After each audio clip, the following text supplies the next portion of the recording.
sobre metodología de investigación. Eh, Quiero más que nada darles una precisión muy importante de este taller y el punto de inicio. A continuación, en la siguiente lámina van a poder observar una pregunta que quiero que ustedes puedan reflexionar al mismo tiempo. Preguntarles lo siguiente. Sí, ¿quieres ingresar al camino de la investigación? ¿No? ¿Cómo poder ingresar a este camino de la investigación en su particularidad? Un punto principal a ello es que nosotros debemos leer.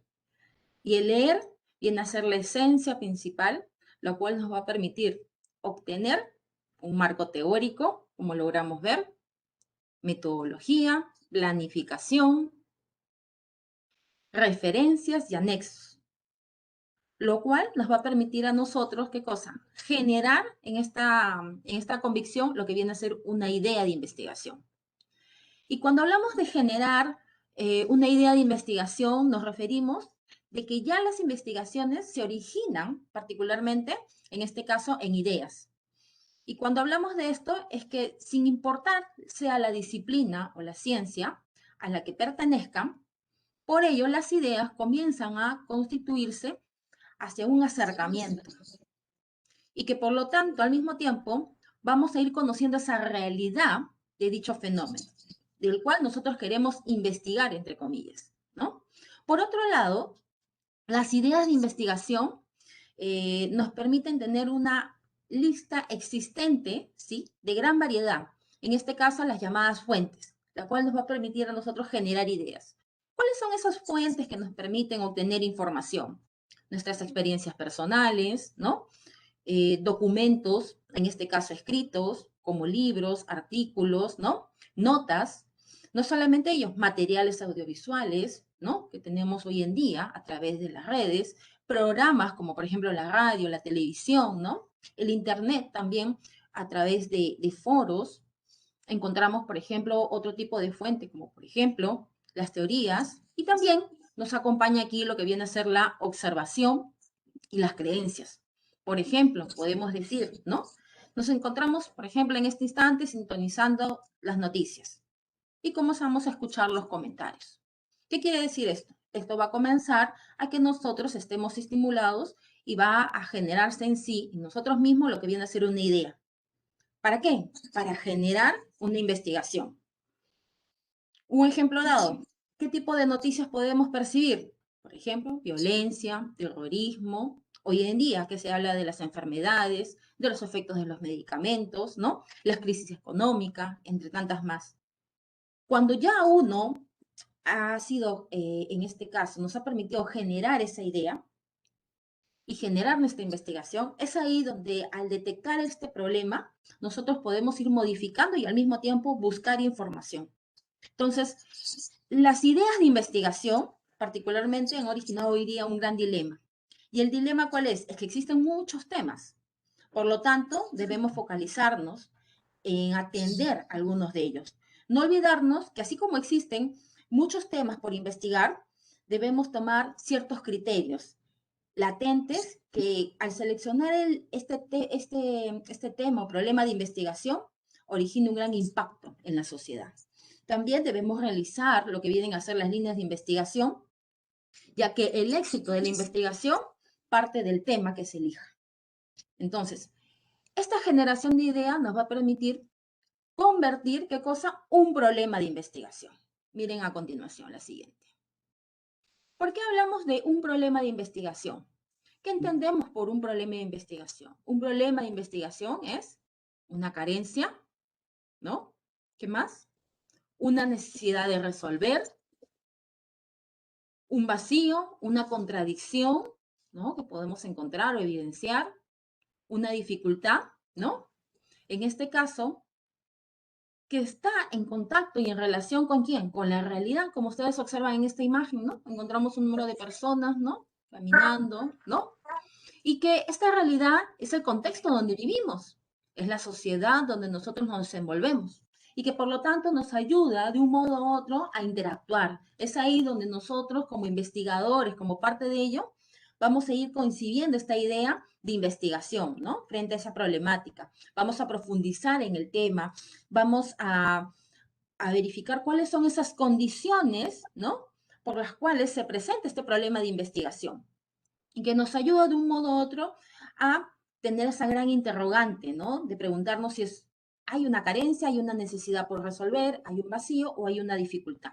Entonces, todo esto va surgiendo en la realidad. Pero así como surge en una realidad, nosotros, ¿qué vamos a hacer? Vamos a afinar, vamos a formalizar y más que nada a familiarizarnos, ¿no? Con el problema. Entonces, un problema en este caso de investigación, ¿qué nos dice? Que es un conocimiento previo desconocido, ¿no? Que se va a presentar por la falta de contenido, quién sabe, y que requiere ser investigado, ¿no? Por parte de nosotros. O quien se acopla a investigar. Entonces, un modo de poder identificar un problema es a través de la experiencia, a través de las innovaciones o cambios, ¿no? Y todo problema va a tener que ser planteado de manera clara. Al mismo tiempo, tiene que ser observable, tiene que presentar objetivos, estos tienen que ser factibles. Entonces, lo que buscamos con un problema es describir, explicar, ¿no? Predecir posibles soluciones frente a esas consecuencias, frente a estas causas o consecuencias que presenta un problema de investigación. Entonces, este problema surge por la existencia de este vacío, ¿no? Justo como vemos marcados en esta lámina. También por desconocimiento o por contradicciones, ¿no? De ciertos resultados de trabajos, ¿no? Con otros. Entonces, un ejemplo también muy aparte frente a un problema, ojo, a diferencia de un problema de investigación, podría ser, por ejemplo, el desempleo. ¿Cómo este problema se convierte en un problema de investigación? Podríamos decir, por ejemplo, cuál es la tasa de desempleo durante el primer semestre, ¿no? Del año 2021. Entonces, ahí ya vamos encontrando y convirtiéndolo en un problema de investigación. Pero todavía este posicionamiento del problema de investigación va a permitir que nosotros podamos ir, ¿no? Notando que es necesario que un problema de investigación cuente con una serie de elementos o partes. Y las partes de un problema de investigación van a constituir el planteamiento del problema, la formulación del problema, los objetivos de investigación, como logran ver ustedes aquí, la justificación de la investigación y las delimitaciones, ¿no? Entonces, ¿qué pasará con el planteamiento? ¿Qué pasará con la formulación, con los objetivos, la justificación y la delimitación? ¿No? Entonces, vamos a iniciar con el primer elemento del problema de investigación, que es el planteamiento. El planteamiento del problema, nos dice aquí, es la contextualización de una situación problemática. Perfecto. Pero ¿cómo es esta contextualización de esta situación problemática? Pues aquí nosotros tenemos que tener bien en claro que para precisar sobre el planteamiento del problema, nosotros queremos describir de manera lógica, ordenada, coherente un problema o este objeto de estudio. Asimismo, podemos aplicar la técnica del embudo. Esta técnica del embudo, ¿cómo se aplica? Lo hacemos desde la parte superior del embudo. Nosotros conocemos que el embudo tiene un orificio superior, ¿no? Y este orificio superior se va a dirigir a determinar o más que nada, a direccionarse a un fenómeno. Vamos a ver que este fenómeno se presenta en el mundo. Pero ¿qué tipo de fenómeno y dónde? Entonces, vamos a iniciar primer elemento o primer punto, demos así. Iniciar con la introducción de este fenómeno en el mundo. ¿Qué está pasando? ¿Qué está sucediendo en el exterior? Segundo punto, vamos a acercarnos al continente. Puede ser en el caso de América, ¿no? Tercer punto, vamos a posicionarnos ya no solamente en América o Latinoamérica, sino en un país. Y como cuarto punto, nos direccionaremos hacia una ciudad o una capital. ¿Qué es lo que hemos hecho? Estamos desglosando esa descripción de lo general hacia lo específico. Es esta técnica del embudo, ¿no? Donde nos dice qué está pasando, como nos vemos en la lámina, a nivel mundial, a nivel de Latinoamérica y a nivel de Perú. Es ahí donde se formula esa gran interrogante, ¿no? Y nos permite, a través del planteamiento del problema, describir esa realidad en base a reportes, cifras, del problema de quienes han investigado en los últimos 5 años sobre el tema que hemos seleccionado, ¿no? O sobre nuestra investigación. Y preguntarnos por qué investigamos tal tema, ¿no? ¿Cuál es ese propósito? ¿Cuál es ese motivo?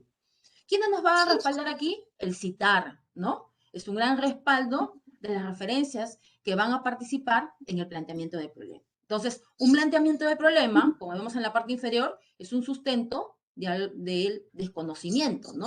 Que va a generarnos en nosotros causas, ¿sí? Factores de gran intensidad. Y mostrar, sí, en esta oportunidad, cómo se comportan las variables, ¿no? En un contexto de estudio. Entonces, teniendo en claro ahora qué es un planteamiento de problema y cómo se contextualiza en una situación problemática, vamos a ver cuáles son los elementos, ¿no? Que participan en un planteamiento de un problema. Y el primer elemento es identificar el problema. ¿Qué quiere decir? Entender, dar solución y resolver, ¿no? Del segundo elemento, definir el problema. Quiere decir cuáles son los objetivos que se van a desarrollar. Y tercero, fraccionar ese problema. Quiere decir descomponer. ¿Qué me quiere decir con esto, profesora? Que cuando hablamos de identificación, definición y fraccionamiento, es que todo planteamiento necesita de un segundo elemento. Y este segundo elemento viene a ser la formulación de un problema. Toda formulación de problema se origina a través de una pregunta. Y esa pregunta nos ayuda a nosotros a enunciar el problema. ¿Qué más? A formular o a responder, ¿no? Esa gran interrogante que tenemos y que queremos resolver. Se dice y se refiere de que hay dos formas de formular un problema, una de manera descriptiva y la otra de manera interrogativa, ¿sí? En nuestra oportunidad o en nuestro caso, en nuestra institución universitaria, optamos por la segunda, que es formularla de manera interrogativa, ¿sí? Entonces, Kellinger, así como Lin, nos refieren que esta formulación del problema, ¿sí? Debe contener ciertas características o ciertos también aspectos. Nos dice que primero debe iniciar con una palabra interrogativa, como logramos ver aquí, seguido de un alcance, ¿sí?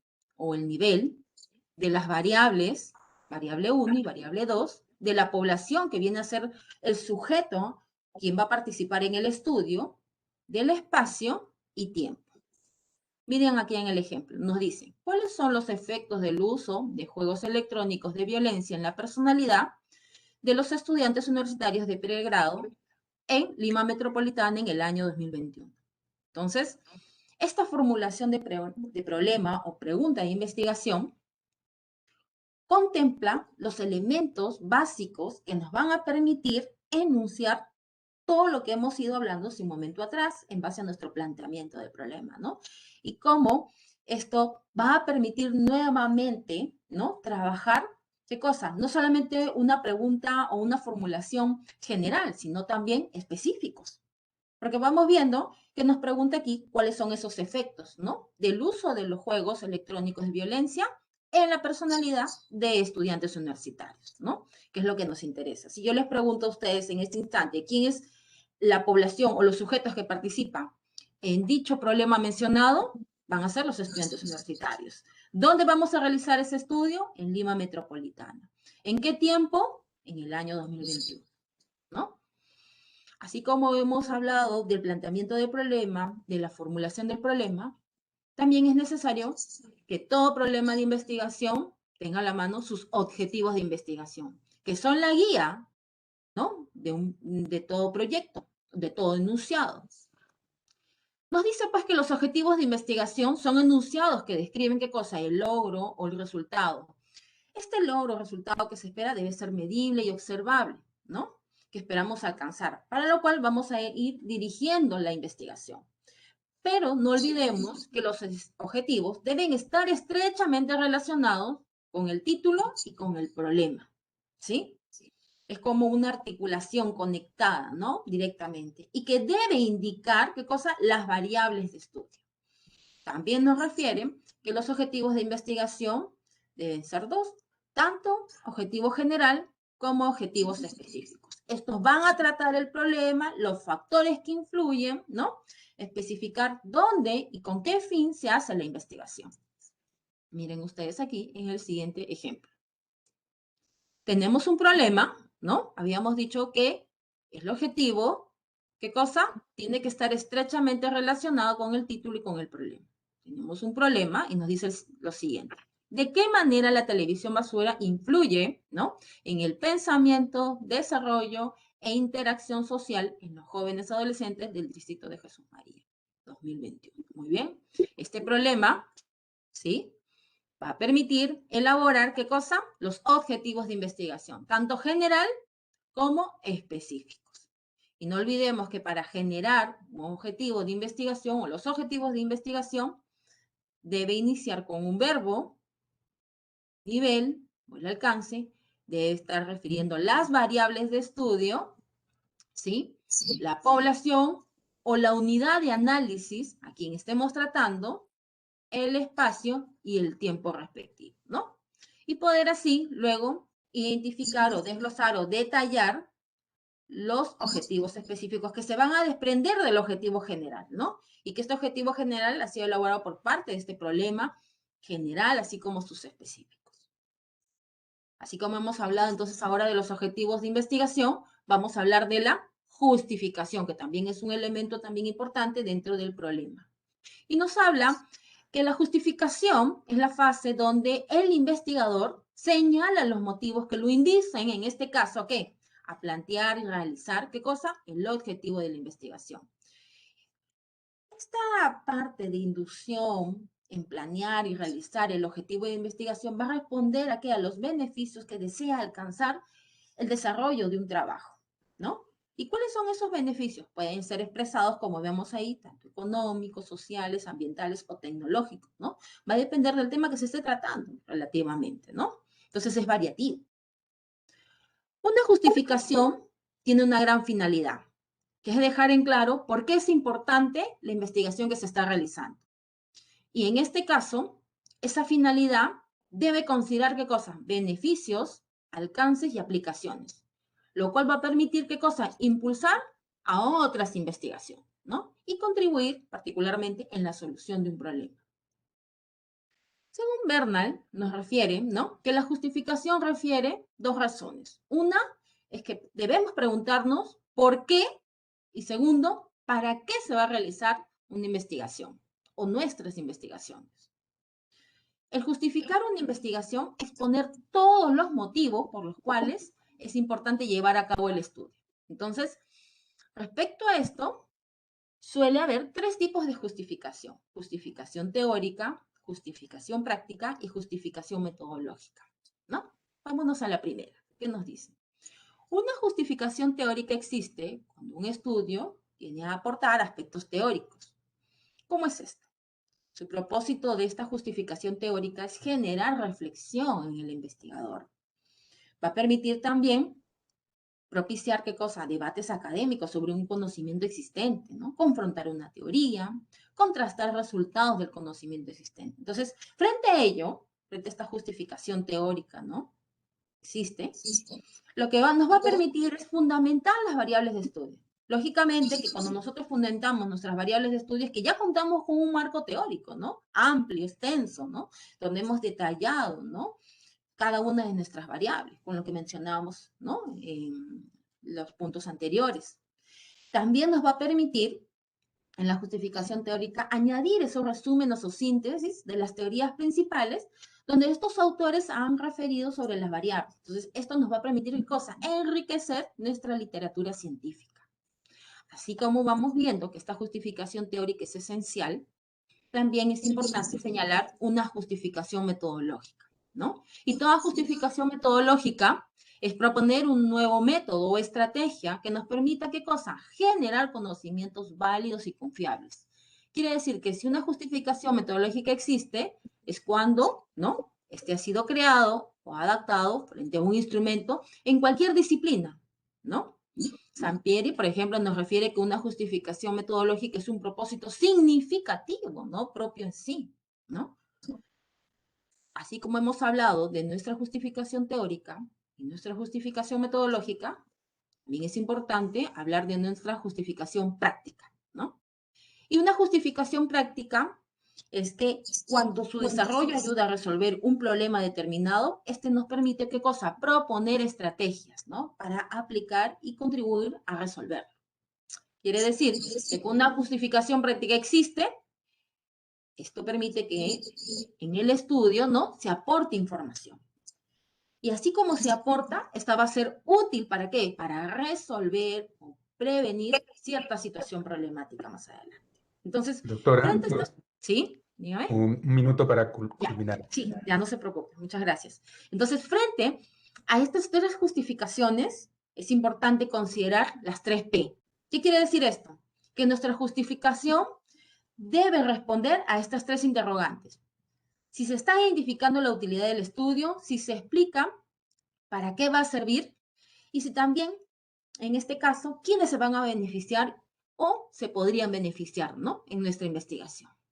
Y por último, elemento es el problema de investigación, que nos habla de las delimitaciones, ¿no? Y dentro de las limitaciones dice que son los límites que posee toda investigación y que por lo tanto nosotros debemos pensar ante un interrogante en nuestro estudio. ¿Hacia dónde queremos llegar? ¿Queremos estudiar todo el Perú, Lima o algún distrito en específico? Entonces, las limitaciones deben enfocarse en tres aspectos: temporal, espacial y social. Temporal, como ustedes logran ver aquí, es hablar del tiempo y momento. Quiere decir si tú lo vas a hacer en un año, en días, meses o periodos. Si es espacial, identificado como el lugar geográfico, nos quiere decir dónde vas a realizar el estudio. ¿En un colegio, una academia, un instituto, un centro, una ciudad, un país, un estado o un nivel de gobierno?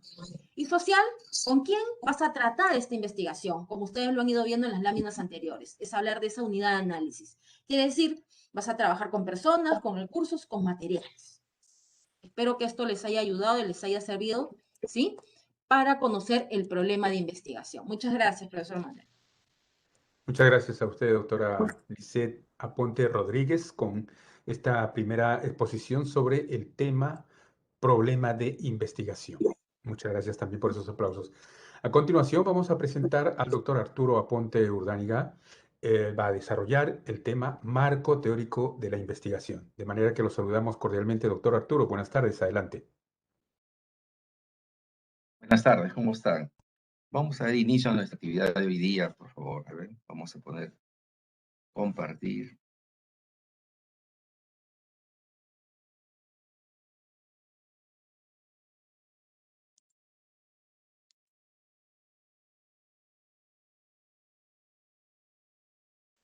Ahí está. Lo estamos viendo, doctor. Sí, sí, gracias. Acá. Ok.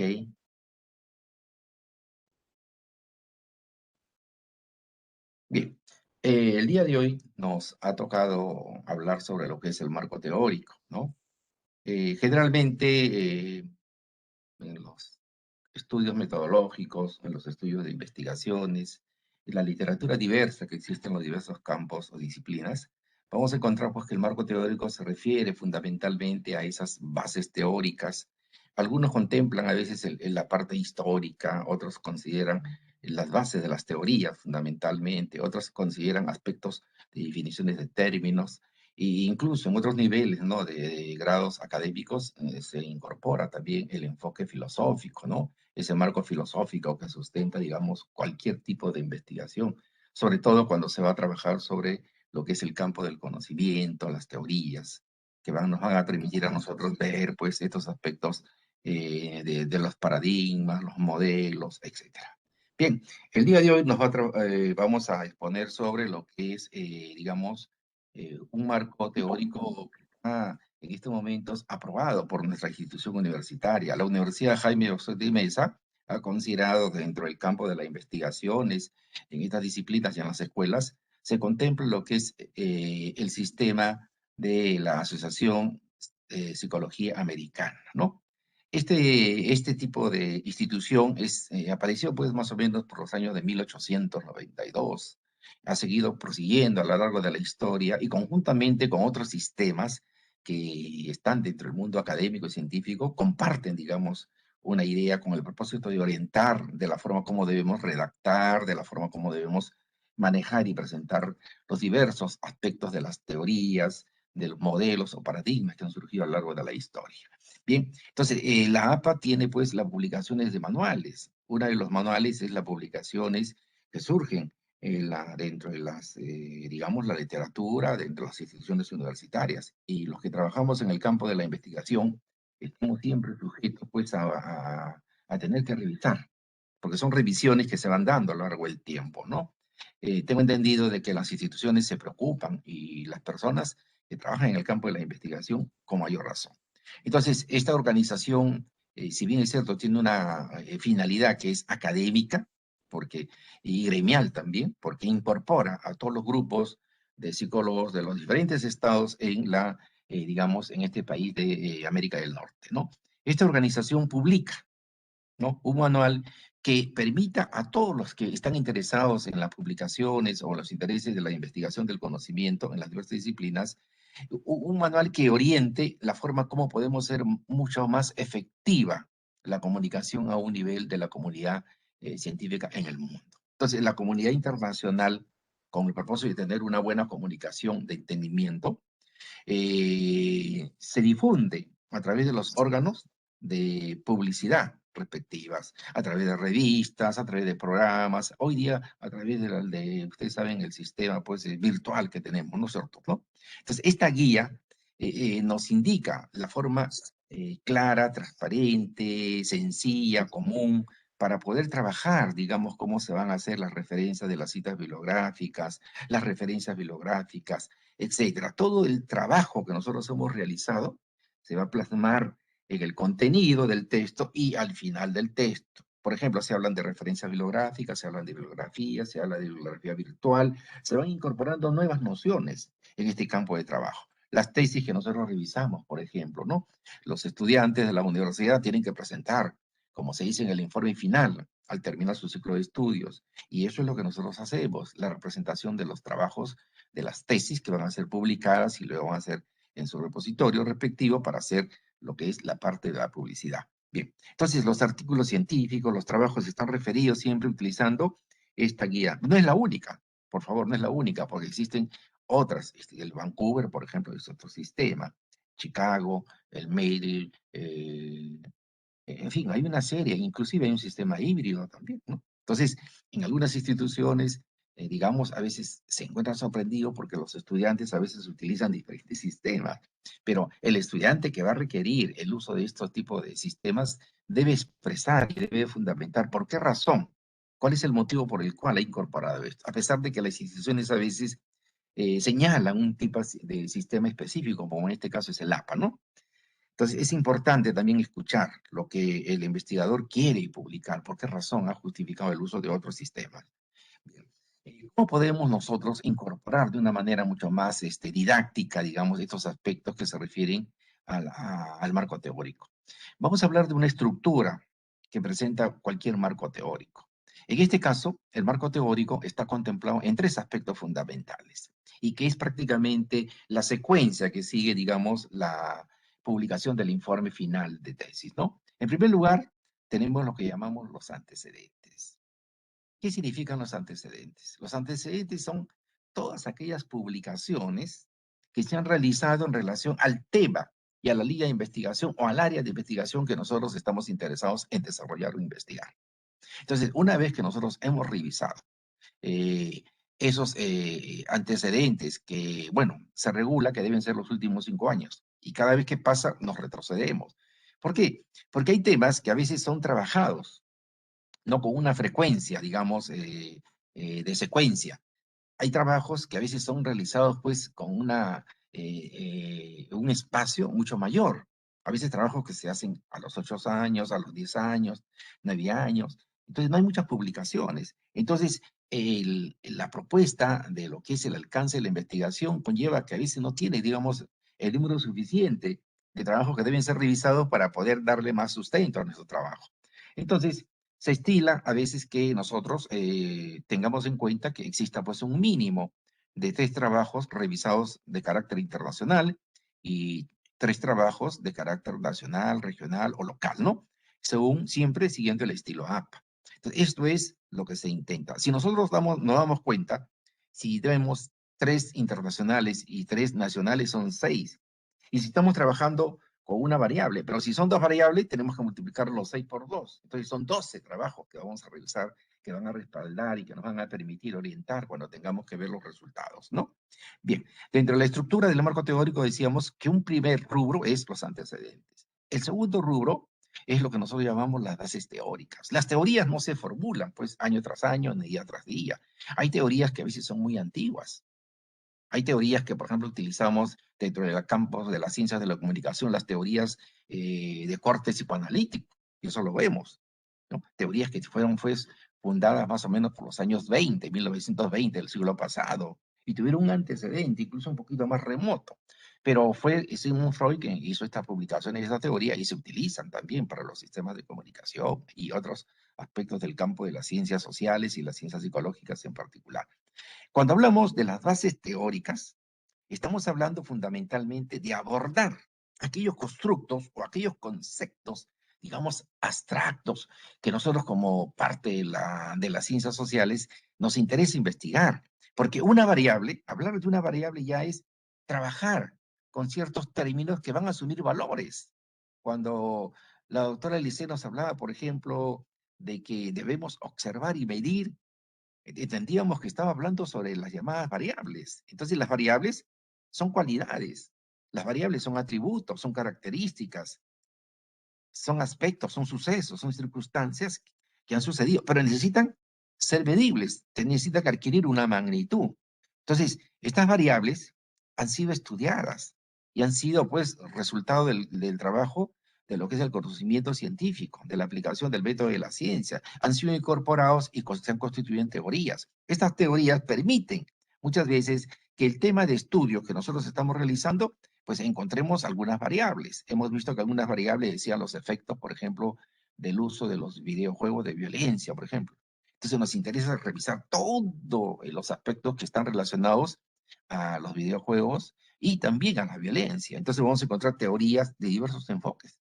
Teorías de la violencia, pues el hombre pues se distingue muchas veces desde el punto de vista biológico porque el hombre también es un ser que tiene una agresividad. Desde el punto de vista de la biología encontramos eso.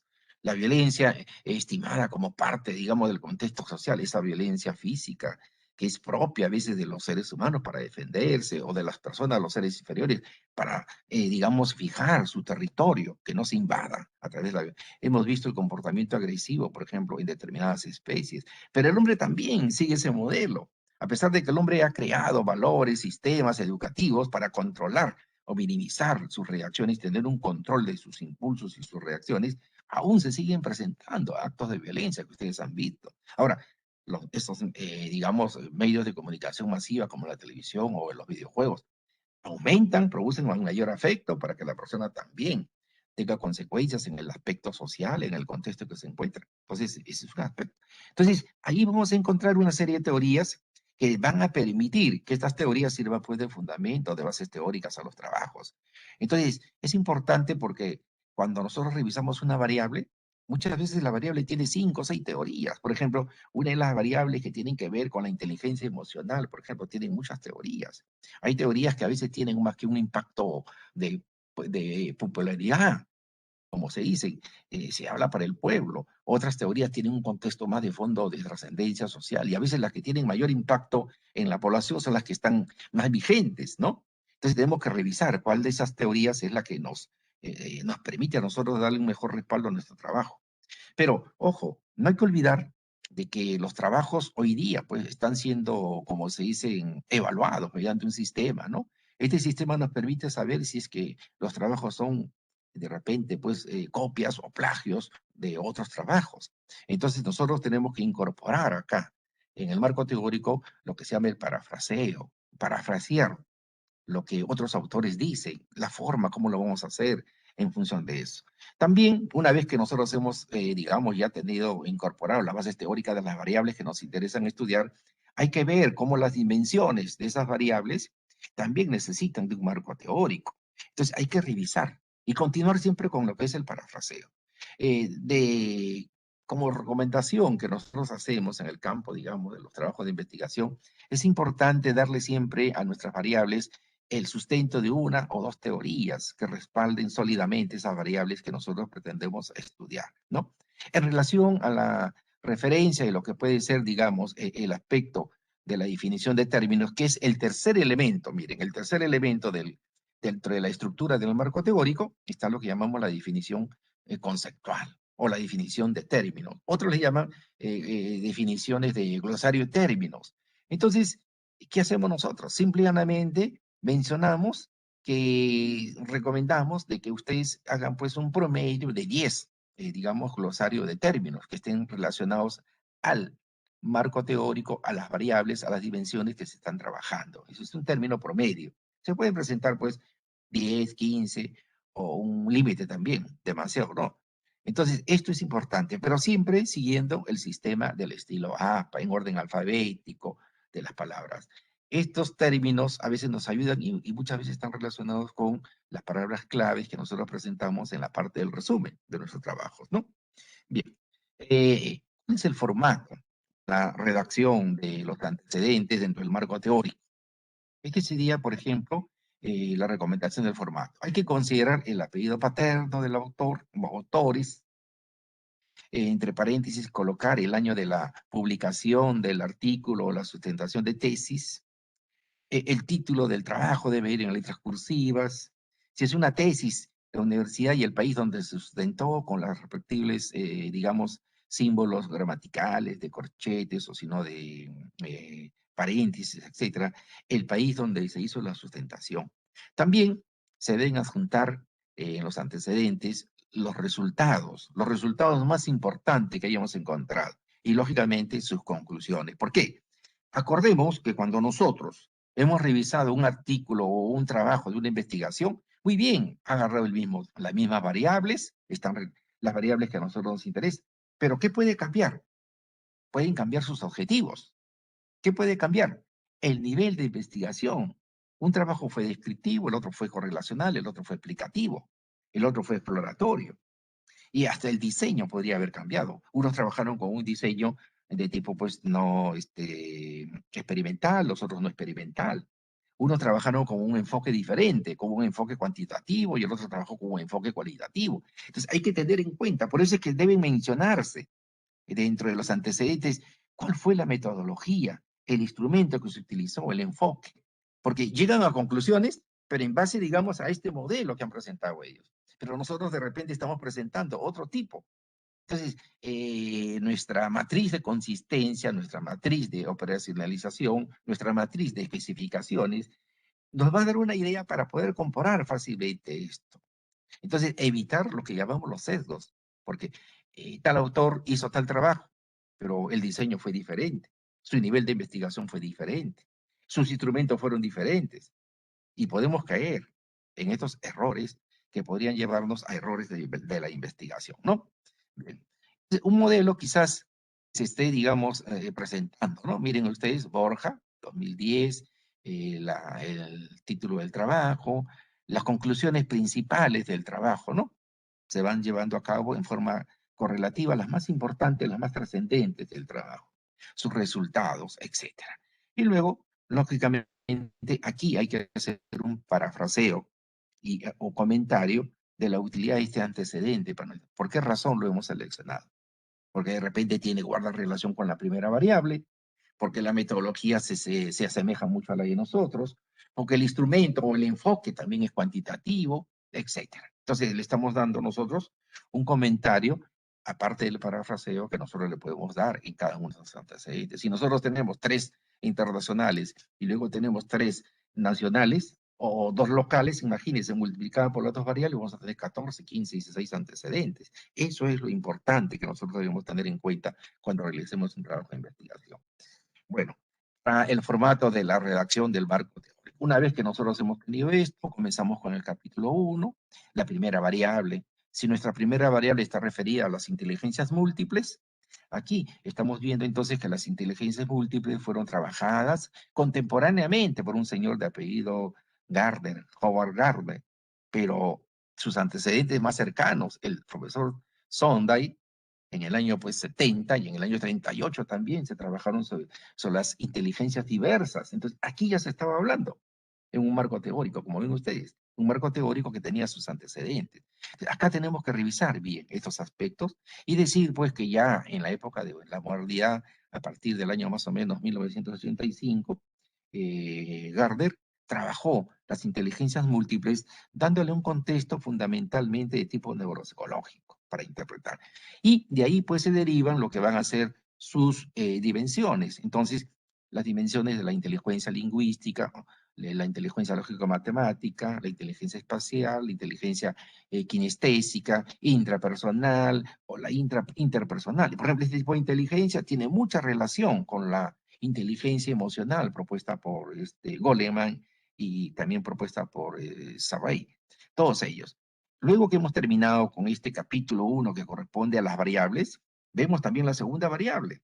Porque la segunda variable, ¿cuál es la segunda variable? Gestión educativa. ¿Qué vamos a hablar sobre esta? ¿Qué dimensiones tiene? Por ejemplo, sobre los recursos materiales. Y ahí vamos a ver que en la gestión de recursos materiales vamos a encontrar materiales auditivos, materiales visuales y audiovisuales, ¿no? Audiovisuales, perdón. Entonces, miren, tenemos una cantidad de indicadores que están a su lado derecho. Entonces, hay una secuencia lógica entre la variable, las dimensiones y los indicadores. Vayamos ahora cómo podemos continuar con la construcción de las bases teóricas. Agarramos un subcapítulo, hemos visto materiales educativos, donde está pues los materiales auditivos, están los materiales visuales y audiovisuales, como lo habíamos visto acá, en esta parte acá de los llamados recursos, gestión de recursos materiales, en la cual estamos viendo la gestión educativa, y aquí estamos viendo sus indicadores. Entonces miren, cada una de ellas debe llevar sus respectivos indicadores, con el propósito de poderlos medir y observar. ¿Cómo voy a medir yo, digamos, esta variable? Las voy a medir a través de los indicadores que yo propongo. Y los indicadores, en el caso que no hubiera un instrumento, me van a permitir a mí formular los reactivos, los ítems, las preguntas del cuestionario, del instrumento de medición que yo estoy proponiendo, que debe ser sometido a ciertos criterios, también a las propiedades básicas y fundamentales. Y voy a hablar sobre el aprendizaje, un aprendizaje, por ejemplo, conceptual, que es un aprendizaje de tipo básico, el aprendizaje de cómo hacer las cosas y la situación actitudinal, ¿no? Un esquema de desarrollo de los subtítulos, esto es una forma de presentación, ¿no? Rojas 2009, página tal, entre comillas, porque sabemos que es un tipo de cita corta, breve. Si es una cita más larga, veremos otro aspecto fundamental. Bien, acá básicamente utilizamos, pues, para darle el crédito a los autores que hemos revisado, nosotros tenemos que utilizar las llamadas citas bibliográficas y las referencias bibliográficas con este propósito.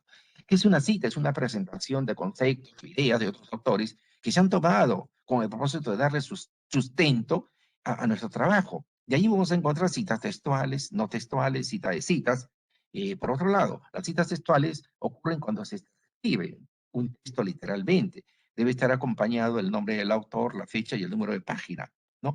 Si la cita tiene más de 40 palabras, será una cita larga. Y se escribe de esta manera. Miren, hay una sangría de 5 espacios y luego se sigue redactando y al final se tiene al autor, el año y la página del cual se ha realizado esta cita textual.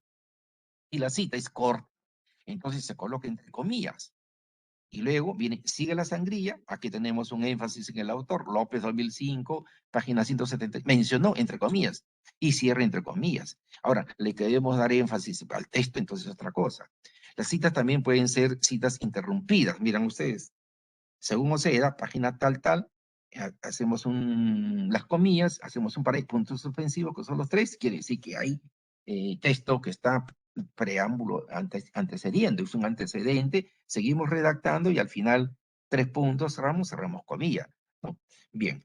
Por otro lado, también decíamos que habían citas no textuales. Entonces, acá, miren las citas, podemos verlas. En este caso, también se coloca el autor y el año. Acá hablamos de Goleman, nos habla pues de la teoría revolucionaria sobre la inteligencia emocional. Hablemos en el año 95, de Coleman y Perry, hablan de la importancia de introducir ideas abstractas en el álgebra lineal.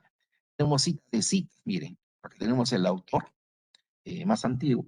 Entonces, para Mirprandi, citado por tal autor, como por ejemplo en este año, ¿no? En el año 2021 estamos utilizando un autor de los años anteriores, citado por nosotros en la página tal. Entonces, se hace la redacción del texto fundamentalmente, todo, y va ahí, no hay ningún problema. Acá tenemos otras citas, cuando se hace de repente una comunicación y una entrevista que nosotros realizamos, ¿no?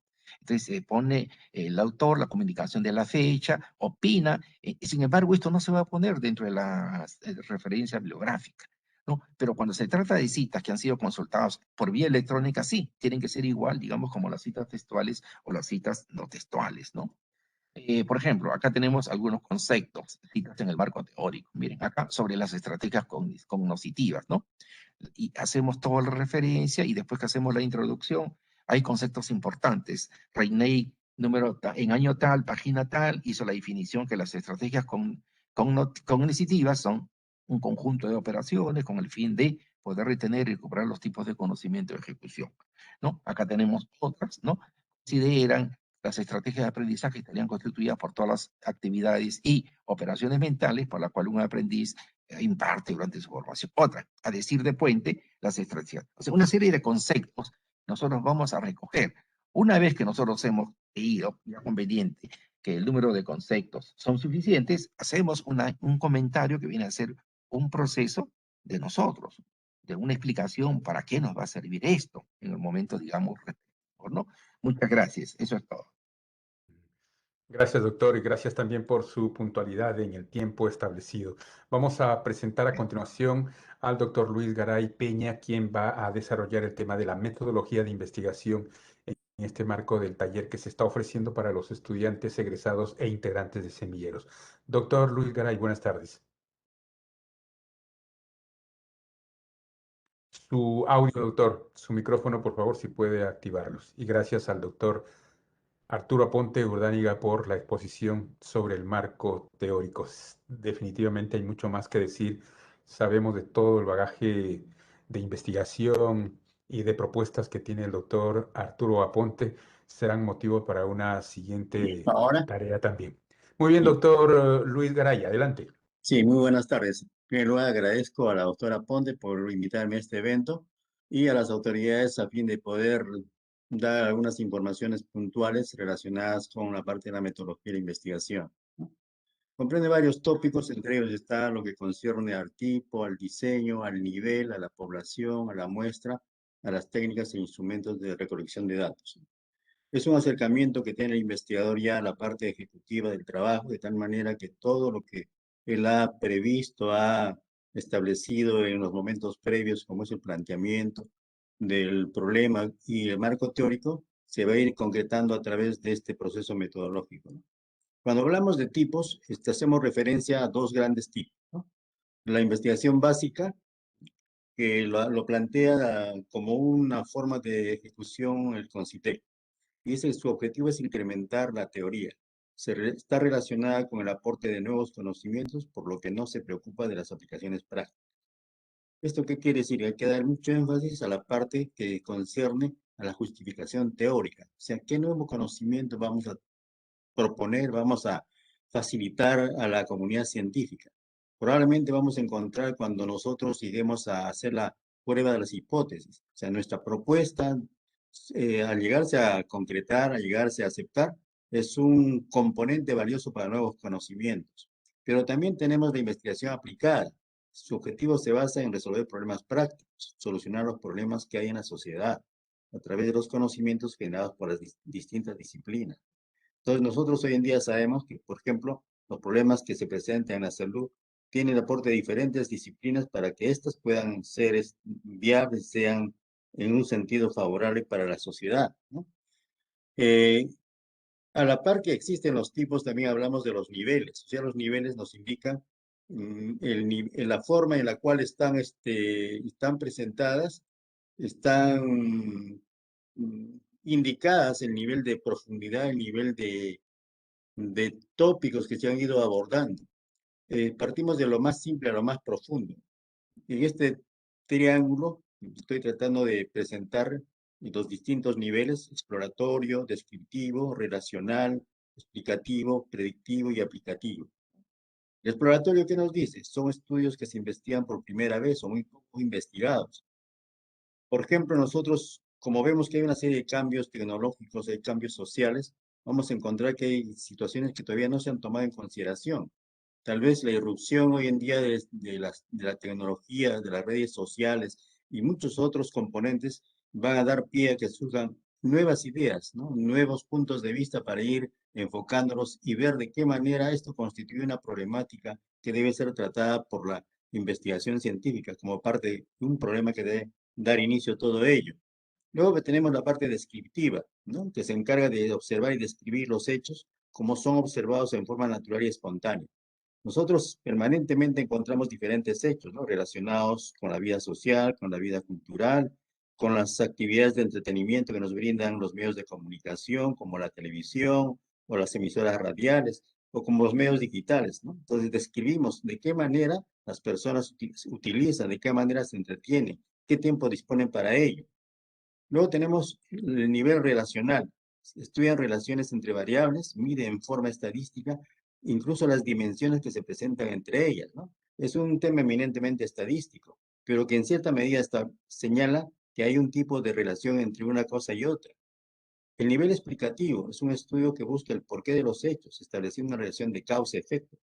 Eso es muy importante porque muchas cosas en la realidad, en la vida social, en la vida cultural, se dan como motivadas por algo que genera, algo que está produciendo, ¿no? Entonces, eso que produce se denomina la causa.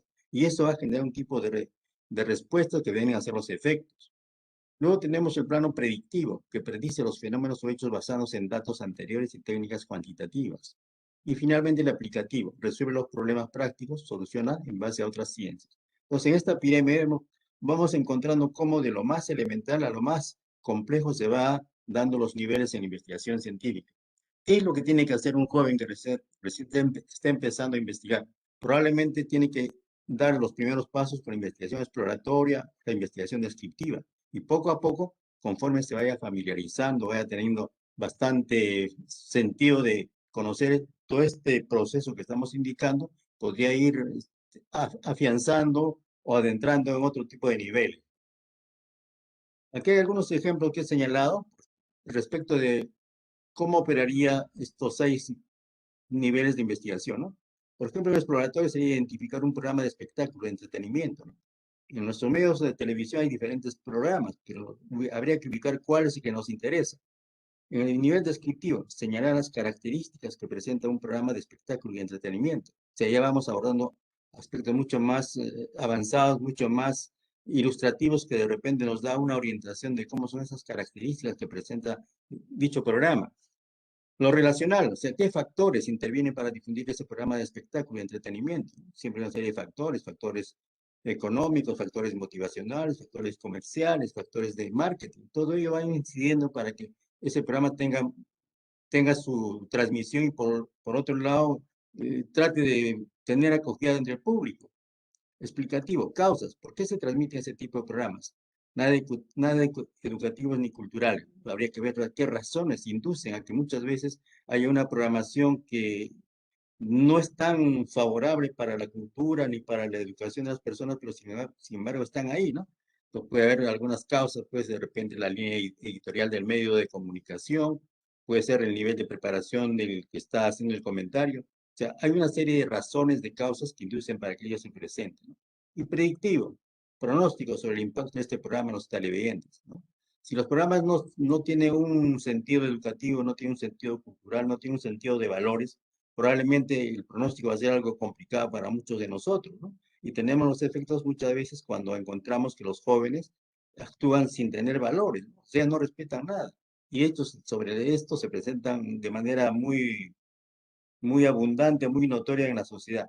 Y finalmente el nivel aplicativo, o sea, la mejora de la estructura del programa o su reemplazo, ¿no? O sea, vamos a estar siempre quietos con ese tipo de programas. O sea, ¿qué es lo que queremos nosotros para la juventud, para los adolescentes, para los niños, ¿no? Probablemente una mejora, un cambio. Entonces ahí vemos más o menos algo ilustrado, lo que puede darse los diferentes niveles que se presentan en la investigación científica. También nos interesan los diseños de investigación. ¿Qué son los diseños? Son ciertos modelos a través de los cuales el investigador utiliza la manera de cómo va a relacionar el uso de la técnica, la población y el contexto social en el cual se va a desarrollar. Hay dos grandes diseños que señalan algunos autores, ¿no? Especialmente en el plano cuantitativo. Tenemos el diseño experimental y el diseño no experimental.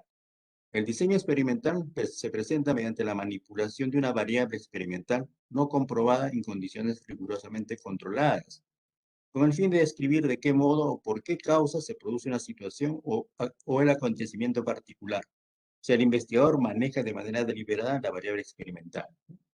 Ejemplo muy patético tenemos hoy en día con esto de la pandemia, ¿no? Los diferentes investigadores están preocupados en encontrar cuál es la vacuna que nos dé un mayor nivel de protección para que las personas podamos estar tranquilos, ¿no? Entonces hay diferentes laboratorios que están en la búsqueda de la vacuna que tenga un mayor nivel de potencia, siempre se habla de un nivel de eficacia entre un 80, 90, 95%. Entonces, en ese sentido, probablemente todos los habitantes de Perú y del mundo en general estaremos protegidos frente a una eventualidad como la que estamos viviendo. Y el diseño no experimental, ¿qué nos dice? Que es aquella que se realiza sin manipular deliberadamente las variables. Lo que se hace es observar fenómenos tal y como se dan en su contexto natural, espontáneo, para después analizarlo. Si uno sale un día, por ejemplo, a ver cómo están jugando los niños en el parque, entonces estamos observando algo que es tan espontáneo y natural en ellos. Podemos observar si están jugando todos, si están muy animosos, si están algunos entristecidos, si hay un trabajo individual y un trabajo colaborativo. Entonces eso nos da pie a poder entender muchas cosas que encontramos en ese grupo de niños, o un grupo de jóvenes que de repente no está trabajando, qué está haciendo, a qué se dedica, qué intereses tiene, qué motivaciones nos está llevando. Entonces, todo ello nos induce a que uno puede encontrar un problema de investigación. Aparte de estos diseños de investigación, encontramos que estos diseños tienen algunas divisiones, ¿no? Sí, algunas clasificaciones, ¿no? El diseño no experimental es el preexperimental, el cuasi experimental y experimental o experimentos puros, ¿no? Como he señalado aquí, lo que interesa es la manipulación que utiliza el investigador. Muy probable que el terreno de los medios de comunicación no se utilice tanto esto, pero tal vez sería interesante para ver en qué medida tiene algún impacto determinados programas, ¿no? Saber si un programa que tiene un contenido altamente agresivo, en donde se está incidiendo con bastante frecuencia sobre la violencia, sobre el maltrato, sobre la discriminación, podríamos tomar como un punto de partida para comparar qué piensa un grupo de niños, ¿no? Pero eso implica algunos aspectos muy importantes que tienen que ver con el sistema de aleatorización, o sea, cómo escoger a las personas que pueden ser parte o motivo de ese trabajo de investigación. Y por otro lado, requiere un control muy intenso, muy fino, de tal manera que no tenga que estar controlando diferentes situaciones, ¿no? Por ejemplo, que ese niño solamente se dedique a lo que le estamos indicando como estímulo, pero si ha recibido otro estímulo, ya altera el sentido de nuestra investigación. Entonces, eso, trabajar muchas veces con seres humanos requiere un trabajo muy comprometido en donde participen una serie de personas, de especialistas que ayuden a que esto se pueda concretar. Lo que sí usualmente se va a dar es el diseño no experimental, ¿no? Es muy utilizado en el campo de las ciencias sociales, se da bajo dos formas, la transeccional o transversal y la longitudinal. ¿Por qué esa diferencia entre transeccional o transversal? Porque está en función del momento en el cual se recaba la información. Cuando hacemos una investigación transversal, estamos recogiendo los datos, la información que nos es útil en un determinado periodo, muy corto, puede ser 1 o 2 días, ¿no? De tal manera que las encuestas, las entrevistas o los trabajos de investigación participativa puede darnos un vasto informe de lo que queremos nosotros analizar. Y longitudinal porque los datos, la información, lo recogemos en distintos momentos, ¿no? Puede ser cada 15 días, cada un trimestre, cada año, etcétera, ¿no? Por ejemplo, si nosotros vemos la evolución que ha tenido en estos 13 o 14 meses de la pandemia, veremos que hay en determinados momentos una subida, ¿no? Un pico muy alto en donde está incrementando el número de contagiados, el número de fallecidos, pero hay momentos que va bajando. Entonces eso nos da una idea cómo debe ser el comportamiento de las personas para cuidarse, cómo debe ser el comportamiento del Estado para poder atender la curación de las personas y ver la forma de cómo esto se compatibiliza tanto en lo social, lo económico y lo político. Dentro de lo transversal hay cuatro campos muy vastos: lo exploratorio, lo descriptivo, lo correlacional, lo explicativo. Tiene alguna relación con lo que dijimos en el primer momento cuando mencionamos los niveles de la investigación. Este momento transversal tiene una relación directa con estos 4 niveles que hemos indicado. Pero aparte de ello tenemos lo longitudinal, que abarca 3 grandes áreas, que se llama de tendencia. ¿Qué quiere decir esto? Que yo cojo una muestra determinada de toda la población y voy midiendo a través del tiempo, cada 5 años, cada 3 años, en fin. Por ejemplo, me interesaría conocer cómo ha ido variando el tiempo o el uso de medios televisivos para que los niños se entretengan, ¿no? Entonces puedo empezar con niños que el año 2000 tenían 6 años, ¿no? Pero esos niños que tenían el 2006 años, pues ya el año 2005 ya no tienen 6 años, tienen 11. Pero los que van a tener 6 serán otros. El 2010 de igual manera serán otros. O sea, siempre será un grupo de 6 años, pero los participantes de esa muestra serán totalmente diferentes, ¿no? Para ver cómo en ese periodo de tiempo ha ido variando el interés por los juguetes o por el uso de las tecnologías por parte de los niños. Eso sería un estudio valioso, ¿no? Lo más evidente que uno puede observar es, por ejemplo, con esto de la tendencia que tiene el precio del dólar, ¿no? Si uno se da cuenta cómo ha ido variando de un mes a otro, ¿no? Entonces, ese es un estudio de tendencia. Un estudio de corte, o sea, ya no trabajamos con toda la muestra, sino con una submuestra. Por ejemplo, si yo mencioné en el primer caso la situación de los niños, yo para esto de corte podría diferenciar a los niños de las niñas. Pues me interesaría solamente un grupo de niñas. O me interesaría solamente a un grupo por la edad. O sea, solamente los niños que tengan entre 5 a 7 años, ¿no? Y no tomarlos en cuenta a los otros niños. Y finalmente el de panel. Este panel tiene algo muy interesante, ¿no? Que los integrantes de este grupo son los mismos, son las mismas personas. Si yo quiero hacer un estudio de lo que acontece con el comportamiento de los niños frente a los medios en los últimos 5 años, yo pues tendría a los 50, a los 100 niños que son parte de mi panel, que sean los mismos cada año. Entonces, de esa manera, voy a encontrar dos situaciones muy importantes. Una, cómo a través del tiempo han ido variando ellos, y otra, en qué medida las condiciones del tiempo han influenciado en su comportamiento. Ese es un tema muy interesante, muy valioso, que nos puede dar muchas pautas, especialmente cuando vemos la relación con los programas televisivos o con las exposiciones a situaciones en que los medios tienen un afán, digamos, de manipular, de un poco direccionar la conducta de las personas, ¿no? Entonces, en resumen, hablamos de dos grandes diseños, el diseño experimental y el no experimental. Dentro del no experimental, lo que hemos señalado, el transversal y el longitudinal. Pero también a la vez que hay esos diseños en el campo cuantitativo, hay en el cualitativo. Entonces, hablamos del diseño de la teoría fundamentada, del diseño fenomenológico, del diseño etnográfico, de la investigación-acción, de la narración biográfica y de los estudios de casos. Cada uno con un objetivo totalmente distinto, pero que sí tienen que estar dirigidos a la parte holística, integral de quienes participan en este tipo de estudios. Eso es lo valioso que tiene este tipo de investigaciones. No se queda en la parte superficial, sino que va más allá en conocer una serie de aspectos que no se pueden captar por una encuesta, por un cuestionario o por una entrevista, ¿no? Porque permite que el investigador se incorpore en la parte del tema que está estudiando, sea un grupo humano, sea de repente un conjunto de acciones que desarrollan determinadas personas con determinadas características.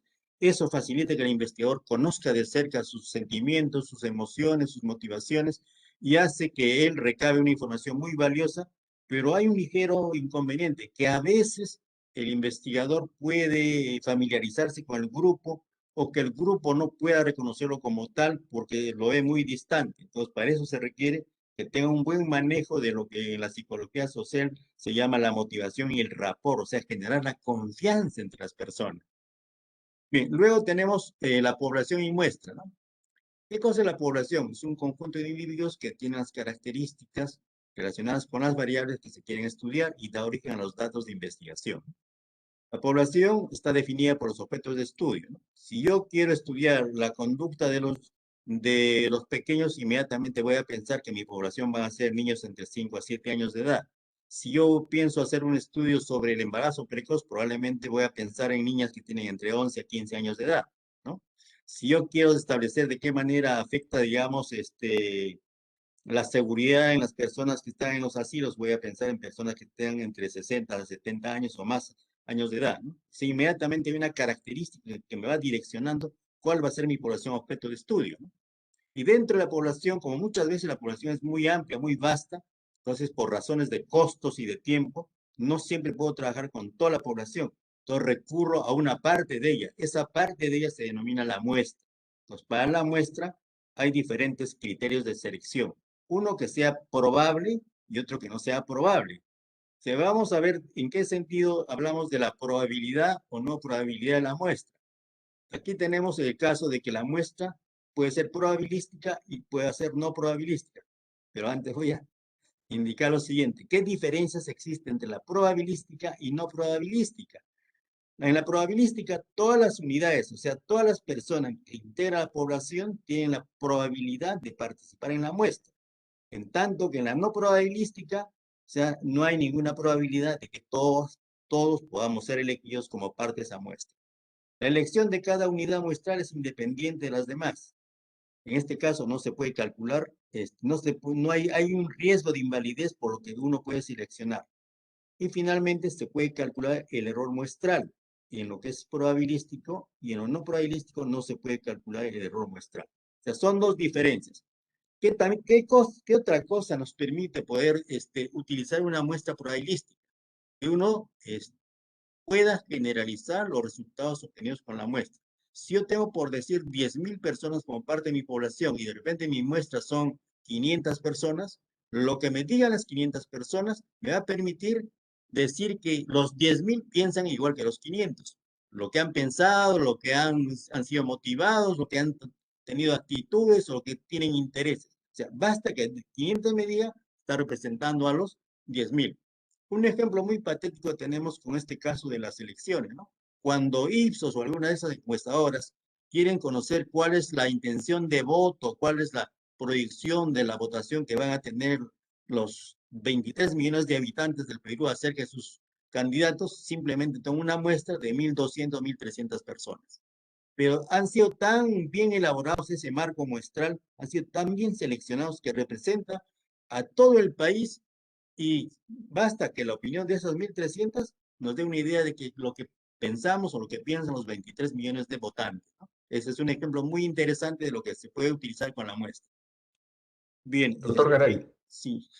vamos Bueno, cerrando. ya en resumen, bueno, hay algunos temas más, pero la premura del tiempo que es muy estrecho no nos permite. Espero que con estos alcances haya podido dar la cobertura de lo que por lo menos los alumnos quieran tener algún punto de vista respecto a la metodología. Muy agradecido y gracias por la invitación. Gracias. Gracias a usted, doctor, y gracias también por su comprensión.